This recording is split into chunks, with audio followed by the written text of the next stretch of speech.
যে কিছু জিনিস পাওয়া হলে মানুষের কি হয়, একটা আলাদা আত্মঅহংকার হয়ে যায়।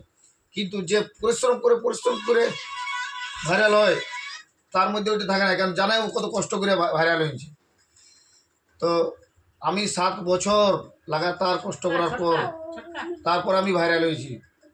আর ওই ভিডিও করতে করতেই তুমি নিজেরাই বুঝতে পারবে যে আমার ট্যালেন্টটা কী আছে।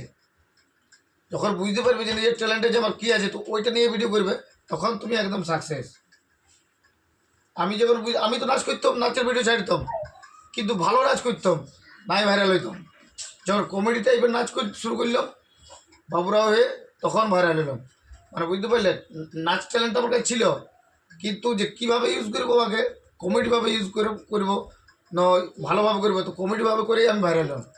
তো সবার মধ্যেই ট্যালেন্ট থাকে। তাহলে দাদা তুমি যেটা বলতে চাইছো মানে নতুনদেরকে বিশেষ করে, যে ট্যালেন্ট সবার মধ্যে সব কিছু ট্যালেন্ট আছে, কিন্তু তোমার ট্যালেন্টটাকে বার করতে হবে, আর সেটাকে মশা মাজা করার পর সেটাকে কাজে লাগাতে হবে। তো সেটাও আবার ঘষা মাজা করার পর কাজে লাগাই দিলে যে রাতারাতি ভাইরাল হয়ে যাবে সেটা নয়, না সময় লাগবে। তাহলে বন্ধুরা, আমি তো বাবুরা হয়ে নিয়ে 3 মাস ওই কমেডি নাচ ছেড়েছিলাম ভিডিও, কিন্তু ভাইরাল হয় নাই, দিয়ে লাস্টে বন্ধ করে দিয়েছিলাম সব। হঠাৎ বিপ্লব আর আমার ওয়াইফ তো বললো যে তুমি ভিডিও চালু করো, আবার চালু করলাম। তো চালু করার পর বললো তুমি কমেডি করো, বাবুরা স্টাইলে কমেডি ডান্সটা করো, আর করলাম। জাস্ট 15 দিনের মধ্যেই ভাইরাল এলাম। অসংখ্য ধন্যবাদ দাদা এই মূল্যবান সময় দেওয়ার জন্য আমাদেরকে।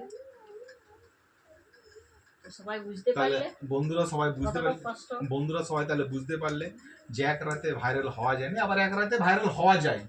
এটারও কিন্তু একটা উদাহরণ আছে। যেমন ধরো কিছু কিছু গায়ক আছে যে এক রাতারাতি ভাইরাল হয়ে যায়, কিন্তু আবার রাতারাতি তারা গায়ক হয়ে যায়। তো ওইটাই আমার বলা হচ্ছে, যারা কষ্ট করে ওঠে তারা বেশি দিন থাকে, আর যারা হঠাৎ ওঠে তারা নাই থাকে।